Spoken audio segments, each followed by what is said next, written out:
Sir, आपण दुबईवरून इथे विश्व मराठी संमेलनात आलेला आहात. कसं वाटतंय सर आणि नेमकं तुमचं प्रयोजन काय आहे त्यामागे? इथे फारच आमची सुंदर व्यवस्था केलेली आहेत आणि आमचं येण्यामागचं प्रयोजन आहे की महाराष्ट्राची जे संस्कृती आहे ती परदेशामध्ये कशी रुजेल आणि तिथल्या सगळ्या मराठी बांधवांना त्याचा कसा फायदा होईल. आपली लहान मुलांना मराठी बोलता येईल, त्यांना आपली संस्कृती कळेल, त्यांना आपले सणवार वगैरे कळतील, तर ते सगळे जगभर व्हावे, हा आमचा येण्यामागचं प्रयोजन आहे. माझं नाव राहुल कुलकर्णी, मी महाराष्ट्र मंडळ दुबईचा सेक्रेटरी. या विश्व मराठी संमेलनाला यायचं आमचं प्रयोजनाचे आमचे 3 उद्देश होते. पहिला उद्देश म्हणजे आम्ही जगभरातल्या सर्व मंडळांशी संपर्क केला, त्याच्यातून आम्हाला त्यांचे नवीन नवीन उपक्रम कळले, त्याच्यातून चांगले उपक्रम पण आम्हाला दुबईत इम्प्लिमेंट करता येईल. दुसरं म्हणजे आम्ही काल महापौर हिमगौरीताईंना भेटलो, तर त्या दृष्टीने आमची सिंहस्थासाठी काय आपल्याला कॉपरेशन करता येईल आणि दुबईमध्ये आपल्याला त्यांचं कसं जास्त आपल्याला त्यांना प्रमोट करता येईल याच्याबद्दल आमची त्यांची बोलणी झाली. आणि तिसरं म्हणजे मराठी भाषा संवर्धनासाठी आपल्याला नवीन नवीन काय इनिशिएटिव्ह अजून करता येईल, जी ज्या योगे मराठी भाषा म्हणजे आपली एक जीवनशैली आहे आणि ती जीवनशैली म्हणजे अजून आपल्याला त्याच्यासाठी चांगलं काय करता येईल याच्यावर आम्ही सगळ्या लोकांशी चर्चा केली. तर एकंदरीत हे विश्व मराठी संमेलन म्हणजे एकदम असा एक चेंजिंग पॉईंट होता. नमस्कार, मी गौरी देवधर, महाराष्ट्र मंडळ दुबई अर्थात मराठी पार्टीज अँड फंक्शन सर्व्हिसेसची ट्रेझरर आहे. इथे येण्याचा आमचा उद्देश हाच आहे की जगभरातून आलेले मराठी आपले मराठी बांधव, कारण आपण इथूनच बाहेर गेलेलो आहोत आणि जगभरात आपण पसरलेलो आहोत. त्यामुळे कुठे कुठे कोण कोण आहेत आणखीन आपल्या जसजशी आपण महिला पलीकडे जातो तशी आपली भाषा बदलत जाते.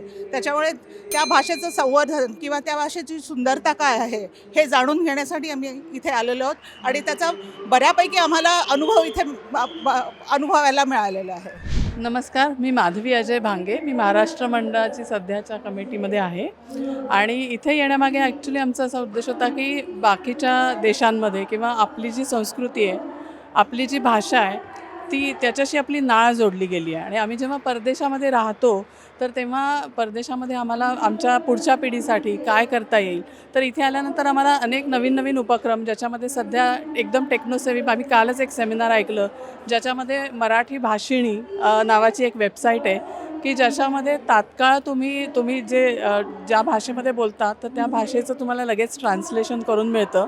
तर ही आमच्यासाठी अतिशय नाविन्यपूर्ण गोष्ट होती आणि आम्हाला बरंच काही शिकायला मिळालं आहे. तर आम्हाला अतिशय आनंद झाला आहे की आम्ही इथे येऊन या विश्वसंमेलनात सहभागी होऊ शकलो.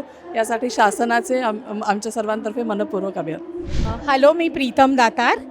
मी यंदाच्या महाराष्ट्र मंडळाच्या समितीची सदस्य आहे आणि मी माझ्या मनोगताची सुरुवात अशी करीन की ही आमची मातृभूमी आहे, मातृभाषा आहे आणि मराठीमुळेच आम्ही जे काही आहोत ते आज आहोत. आम्ही आज परदेशात मराठीमुळेच आलो आणि या विश्वसंमेलनाच्या निमित्ताने आम्ही जगभरातल्या सगळ्या महाराष्ट्र मंडळांना भेटलो, त्यांचे उपक्रम आम्हाला समजले आणि त्यानुसार आपण आमची परंपरा संस्कृती कशी आमच्याही दुबईत कशी राबवता येईल हे आमच्या ध्यानात आलं. आणि मी असं म्हणेन की जाहलो खरेच लाभले आम्हास भाग्य, बोलतो मराठी, जाहलो खरेच धन्य ऐकतो मराठी, धर्म पंथ जात एक मानतो मराठी, एवढ्या जगात माय मानतो मराठी. नमस्कार, मी अपूर्वा कावळे. आम्ही दुबई महाराष्ट्र मंडळकडून इथे आलेलो आहोत. महाराष्ट्र मंडळातर्फे आज इथे येण्याची संधी मिळाली आहे. परदेशातून आपले जे बंधू भगिनी सगळेजण आहेत ते आज इथे येऊन मराठीचा खरंच दर्जा काय आहे हे या 3 दिवसात सगळ्यांनी आपल्याला दाखवून दिलेलं आहे. त्याच्यामुळे आज इथे येऊन खरंच खूप छान वाटतं आहे. सगळीकडे मराठीमय झालेलं आहे, त्याच्यामुळे खरंच खूप छान वाटलं. शासनाला या सगळ्या उपक्रमांसाठी खरंच खूप खूप मनापासून धन्यवाद. नमस्कार, मी रुपाली काटेपल्लेवार. मी मूळची विदर्भाची आहे आणि सासर माझं परभणीचं आहे. असं म्हणतात 100 मैलानंतर भाषा बदलते, आपले उच्चार बदलतात आणि तो जो वेगळेपणा आहे तो मला इथे खूप जाणवला. इथे महाराष्ट्र मंडळ दुबईतर्फे मी आलेली आहे आणि विश्व मराठी संमेलनाला तुम्ही सगळ्यांनी आम्हाला बोलवलं, त्याबद्दल मी खरंच खूप खूप महाराष्ट्र शासनाचे आभार मानते. सोय खूप सुंदर केली आहे. पण भरपूर काही केलेलं असताना पण आता असं वाटतंय आपण समाजासाठी खूप काही देणं लागतो. आपली नाळ तुटायला नको ही तर पक्की गोष्ट आहे. भारताच्या बाहेर जरी राहिलो तरी पण आम्ही आमची नाळ तुटू दिली नाही असं वाटत होतं. पण इथल्या लोकांचं कर्तृत्व ऐकलं आणि असं वाटतंय की आपण खूप कमी आहोत, भरपूर काही करायचं आहे. खूप साऱ्या आयडियाज पण भेटल्या आणि भविष्यात त्याच्यावर काम करू नक्की. अभिमान मराठी, जात मराठी. जय हिंद, जय महाराष्ट्र.